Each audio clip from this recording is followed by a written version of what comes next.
Hi again, Mark. Glad to see you didn't run away on us. Nah, don't worry. This may be a little out of my comfort zone, but I'm a man of my words. Well, I'm back at the literature club. I was the last one in, so everybody else is already hanging out. Thanks for keeping your promise, Mark. I hope this isn't too overwhelming of a commitment for you. Making you dive headfirst into literature when you're not accustomed to it? Oh, come on, like he deserves any slack. So Yuri told me you didn't even want to join any clubs this year. You even said yourself, so Yuri had to practically drag you here. I don't know if you just plan to come here and hang out or what, but if you don't take us seriously, then you won't see the end of it. Excuse me, Natsuki, but I was still talking before you interrupted. Hey, I'm looking out for us. Natsuki, you certainly have a big mouth for someone who keeps her manga collection in the club room. Natsuki finds herself stuck between saying Monica and manga. Manga is literature! Swiftly defeated, Natsuki turns and marches towards the closet. Don't worry, guys. Mark always gives it his best. His best shot, I was about to say, but shot isn't in there. As long as he's having fun. He helps me with busy work without me even asking. Like cooking, cleaning my room. How dependable. So Yuri, that's because your room is so messy it's distracting. And you almost burnt your house down once. Is that so? She did? Did she ever tell you that story? Mark, wait! So Yuri was having a party at her house. I'm freaking out, the dog's having a seizure, and I still got half a pie left. Stop it! It's embarrassing! You two are really good friends, aren't you? I might be a little jealous. How come? You and Mark have become good friends too. Sayori? As per usual, Sayori is completely oblivious to even the most basic of social cues. Oh, Yuri even brought you something today, you know? Wait, Sayori! Huh? Me? Not really. Don't be shy. It's really nothing. What is it? Never mind. Sayori made it sound like a big deal when it's really not. What do I do? I'm sorry, Yuri, I wasn't thinking. Guess that it's my cue to rescue this. Oh, it's slightly different. It's slightly different. Hey, don't worry about this. First of all, I wasn't expecting anything in the first place. It's a surprise to be sure, but a welcome one. Did you watch... Are you a prequel memer by chance, developer? It's from the prequels, right? It's from Star Wars at least. I believe it has to be a prequel meme. It's a surprise to be sure, but a welcome one. It's prequel memes are the best. Oh, is that so? Well, that's from Pirates of the Caribbean, but anyway. Is that so? Yeah, I won't make it a big deal if you don't want it to be. Alright. Well, here. Yuri reaches into her bag and pulls out a book. I didn't want you to feel left out, so I picked out a book I thought you might enjoy. It's a short read, so it should keep your attention, even if you don't usually read. And we could, you know, discuss it if you wanted. How is this girl accidentally being so cute? She even picked out the book she thinks I'll like, despite me not reading much. Yuri, thank you, I'll definitely read this. I enthusiastically take the book. Phew! Well, you can read it at your own pace. I look forward to hearing what you think. Now that everyone's settled in, I expected Monica to kick off some scheduled activities for the club, but that doesn't seem to be the case. So Yuri and Monica are having a cheery conversation in the corner. Yuri's face is already buried in a book, and I can't help but notice her intense expression, like she was waiting for this chance. Meanwhile, Natsuki is rummaging around in the closet. I'm really curious to talk to Yuri a little bit more, but at the same time, I would feel bad for distracting her from her reading. I catch a glimpse of the cover of her book. It looks like the same book that she lent to me. More than that, she seems to be on the first few pages. Uh-oh. I think she noticed me staring at her. She sneaks another glance at me, and our eyes meet for a split second. But that only makes her hide her face deeper in her book. Sorry, I just wanted to know a bit more about the book is all. Oh, I'm glad you're interested in it. Once it starts to pick up, you might have a hard time putting it down. It's a very engaging and relatable story. Oh, is that so? No, okay, I'm not doing that every time. Is that so? What's it about? Well, Yuri closes the book and scans her eyes over the back. The book is titled Infinite Isolation. It's not it's not Portrait of Markov. No. Also, that sounds very depressing. Infinite Isolation. And that's the fact that she says that's reliable is a bit scary to me now. The cover shows a shadowy figure sitting in what appears to be a jail cell. Through the barred window of the cell wall, a single cherry blossom. Alright, I just wanted to make sure I don't accidentally give anything away. Basically, it's about a woman and her husband who are imprisoned in a human experimentation camp. Okay, well, it's slightly like Portrait of Markov. They plan to escape the camp, but unfortunately their plans are discovered. As punishment, the wife is forced to watch them hang her husband from a tree. Why would they... That sounds like a very important plot point. Why would they put that on the back cover? Because that sounds like a very epic... Well, epic. Sounds like a very shocking... More appropriate. Sounds like a very shocking plot twist for the story. Like, all of a sudden, like, the husband... Like, you think the husband is going to be main character, and then all of a sudden they just fucking kill him off, like, halfway through the story. And then you're like, holy shit! Like, you know, why would they give that away on the back cover of the book? And then spend the rest of her days in solitary confinement. Oh, is that how it ends? It just ends very depressingly. The rest of the story is about her dive into total insanity after the traumatic events. Okay. Yeah, holy shit. Like... What do you mean? You just told everything. That's basically the entire story. You like that the fact that husband died. That's like the midpoint where the shocking twist happens. Like, what the fuck? And then there's going to be a very depressing book for the rest of the way through about how she just goes insane and is depressed all the time and is in solitary confinement. That's kind of dark. Well, yeah, it's way darker, way darker than Portrait of Markov. You made it sound like it was going to be a nice story, so that dark tone came out of nowhere. Yuri gently giggles all of a sudden. Are you not a fan of that sort of thing, Mark? No, it's not that. I mean, I can definitely enjoy those kinds of stories, so don't worry. I hope so. Yeah, I totally forgot that Yuri's into those things. She's so shy and reclusive on the outside, but her mind seems to be completely different. It's just that those kinds of stories, they challenge you to look at life from a strange new perspective. When horrible things happen not just because someone wants to be evil, but because they have their own goals or their own philosophy in what they believe in.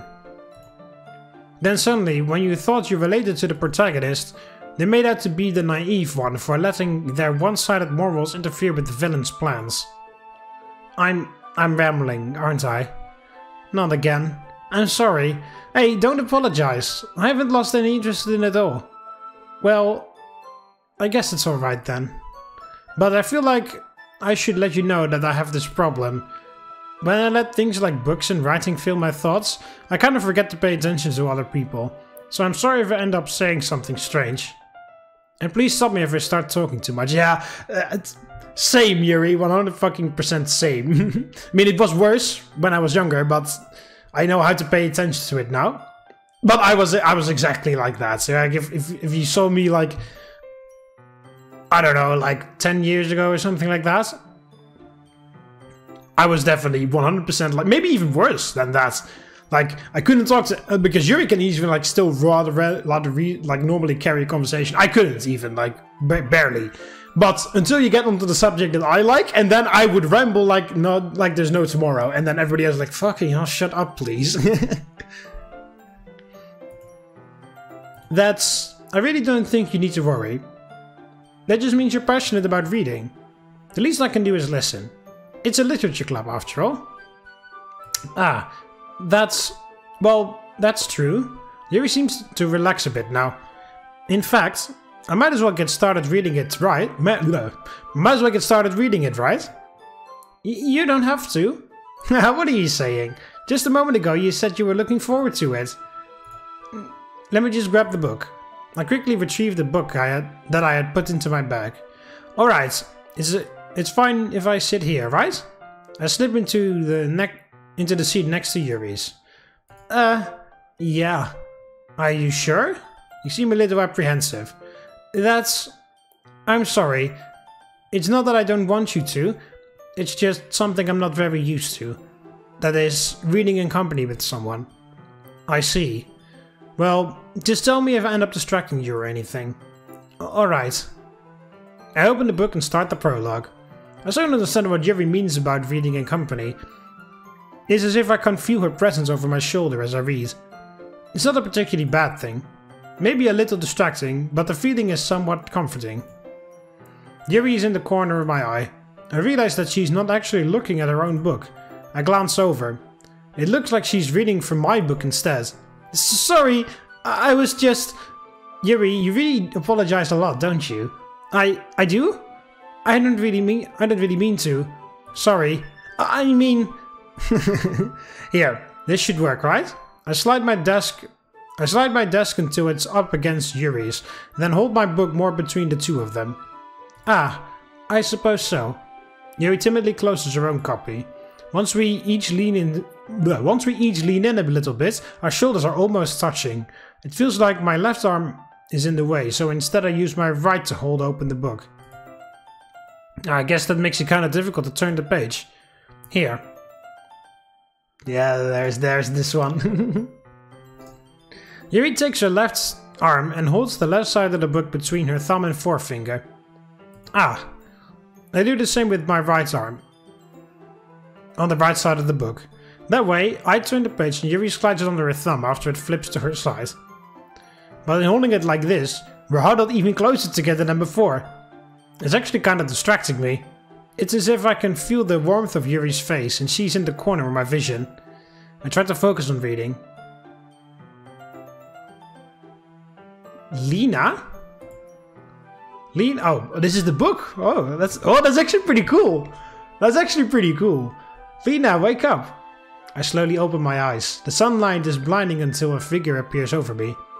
He speaks to me in a deep voice. Wake the fuck up! Wake the fuck up, samurai! We got a city to burn. Wake the fuck up, Lena! We gotta... I fucking called it, holy shit!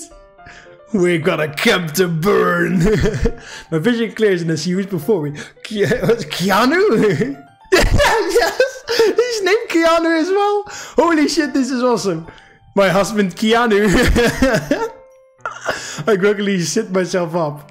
Keanu grabs my arm and helps me. Come on, we'll talk after you get something in your stomach. Holy shit, I fucking love this mod already. I can forget the drooling over Yuri part. That was fucking awesome. What more do we want? We want meta about the original game. We got prequel memes. We got just memes in general, and then it's a story about Yuri. What more do you want? I also love how I just read "Wake the fuck up," and the very first thing my mind goes to is that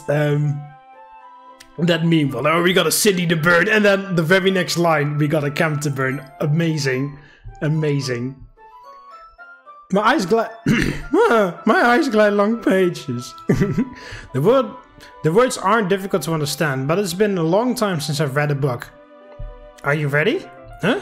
Suddenly, Yuri's eyes fall on me. To turn the page. Ah, sorry. I think I got a bit distracted for a second. It was at this moment that he realized that his mind had been elsewhere, and he had to start the freaking page all over. I glance over at Yuri's face again and our eyes meet. I couldn't keep up with Yuri even in normal conditions. In our current position, I'm having an even harder time on focusing. That's okay. You're not as used to reading, right? I don't mind being patient if it takes you a bit longer. It's probably the least I can do, since you've been so patient with me. Yeah, thanks. I hope Yuri doesn't think I'm illiterate or something. Nevertheless, I continue to read. So remind me what the plan is, I ask. Not here. There's too many ears around. I look around the courtyard. Keanu. Keanu and I have been trapped in this POW camp for months now.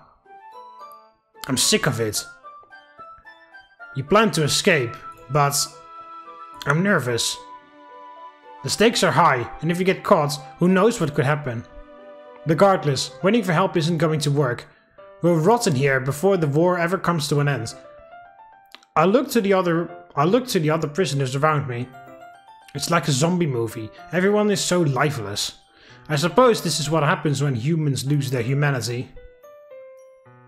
Yuri no longer asks me if I'm ready to turn the page. Instead, I just assume she finishes the page before me, so I turn it by my own volition.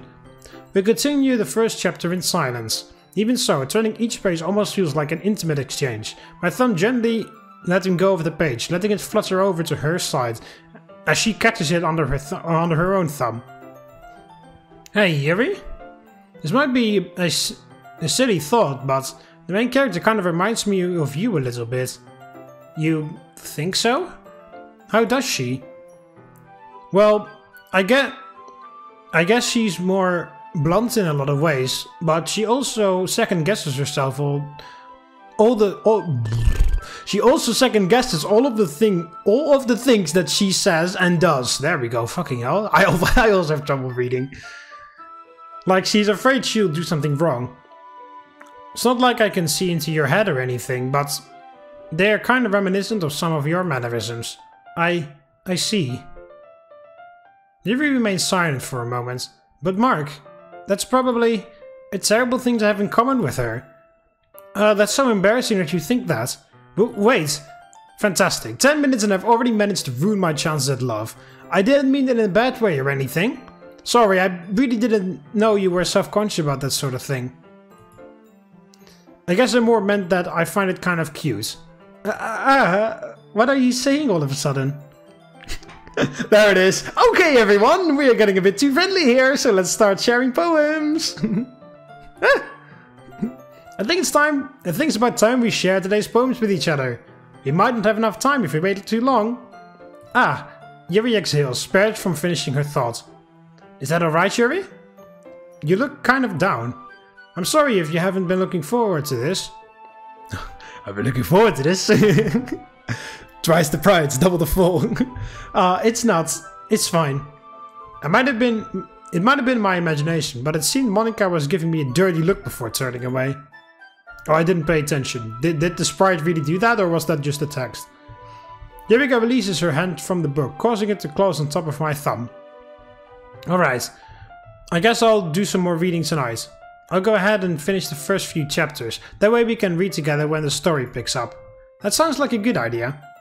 Alright. Now it's my idea. Last time it was Yuri's idea. I stand up, make a mental note of where we left off in the book, and then slip it back into my bag. By the way, did you remember to write a poem last night? Yeah? My stomach ties itself in a knot. I can't believe I agreed to do something so embarrassing. I couldn't really find much inspiration since I've never really done this before. Well, now that everyone's ready, why don't you find someone to share with? I can't wait! So Yuri and Monica enthusiastically pull out their poems. Natsuki and Yuri reluctantly comply as well, reaching into their bags. I do the same myself. I'm only sharing. I have to share with Yuri first. Yuri's probably the most experienced, so I can. It's just Yuri. It's just Yuri. Yuri's probably the most experienced, so I can trust she'll give me honest feedback. Although, she's the girl I'm trying to impress anyways, so it only makes sense to talk to her first. I woke up to Yuri.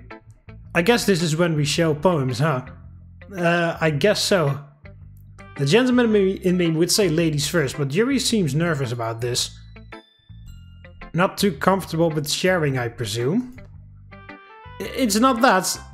I've never done this before. It's just that I've never done this before. Alright, that's fine. How about I show you my poem first then? Really? Of course. Yuri sighs in relief. Thank you. I wave my hand dismissively. Oh, don't mention it. Just don't make fun of my handwriting. What do you mean? A lot of people give me crap because my handwriting is very childish. Marco would never do such a thing. I hope that's not how you really see me. Huh? No, that's... That's not it at all. I don't think of you as the type of person who would make such a big deal out of something so minuscule. Forget I said anything. Oh, very well. Anyways, here's my poem. I hand Jerry my poem.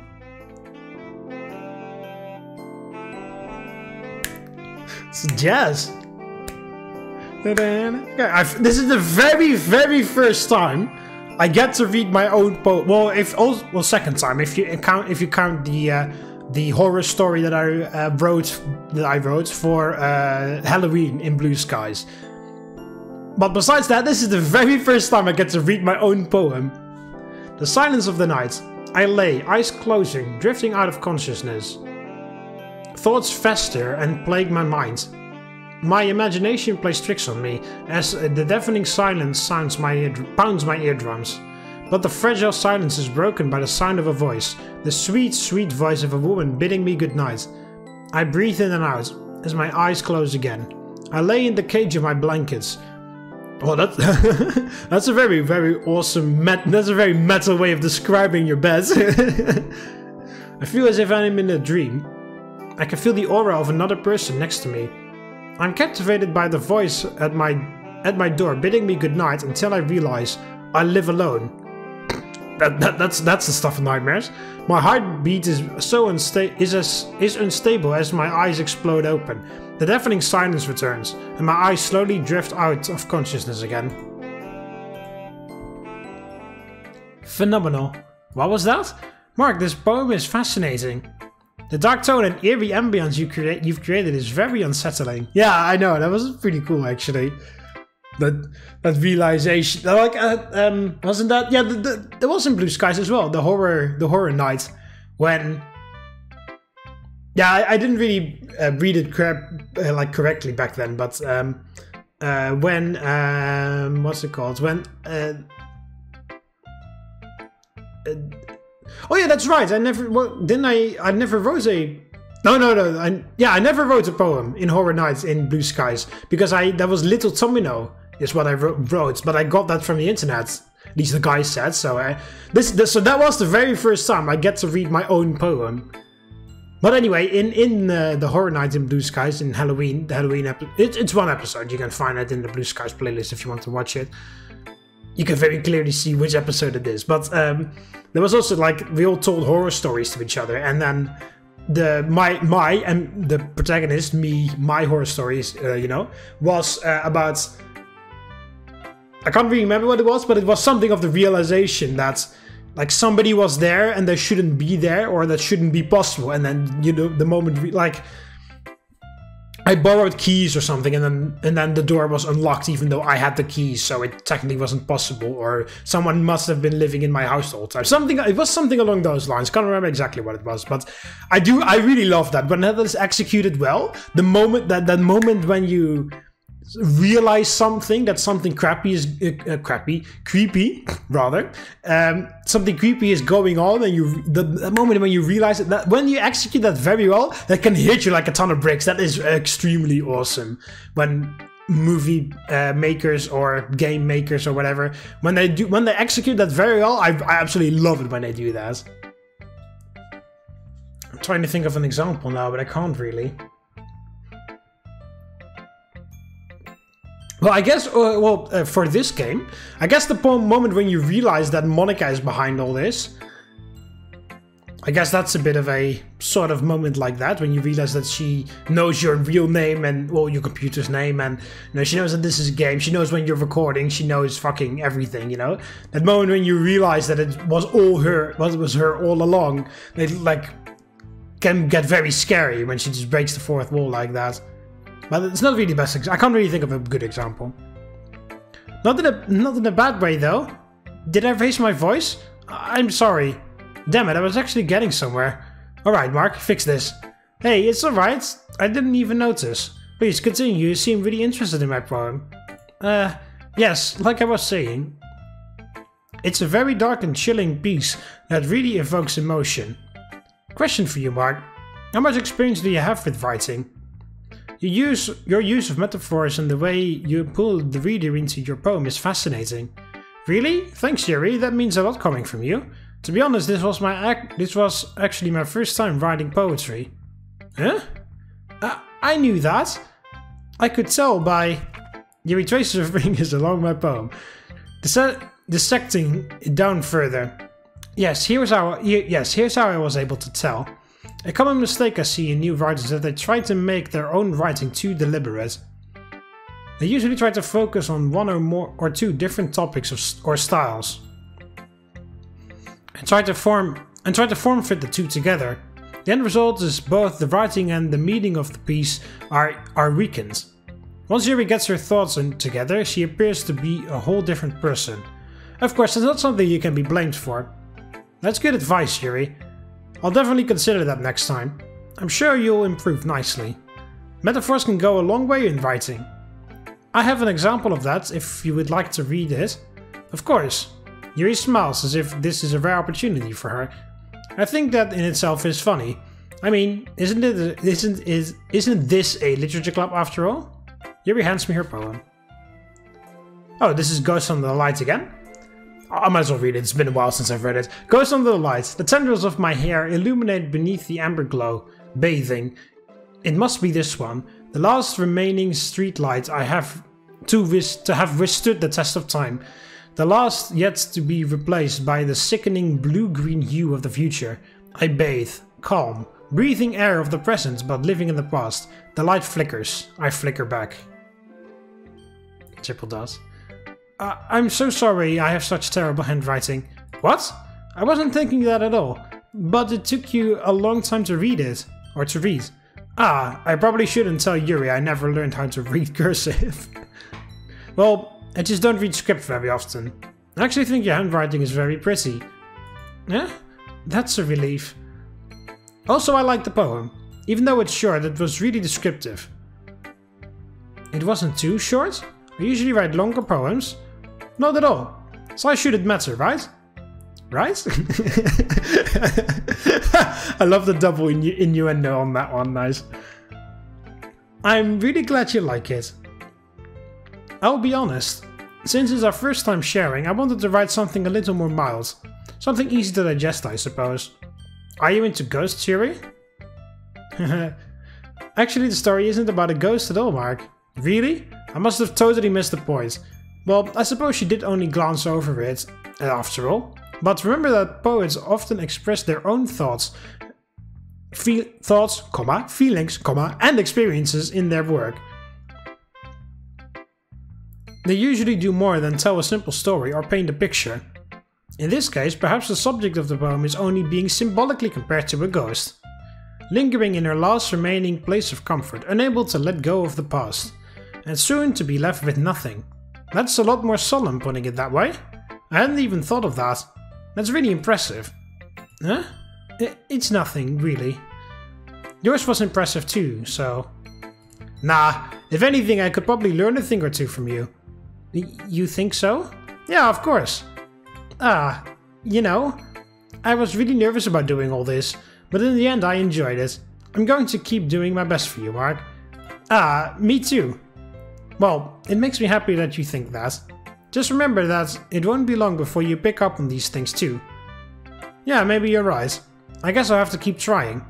I'm counting on you. Phew.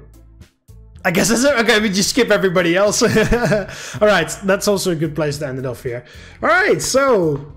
Doki Doki Fallen Angel.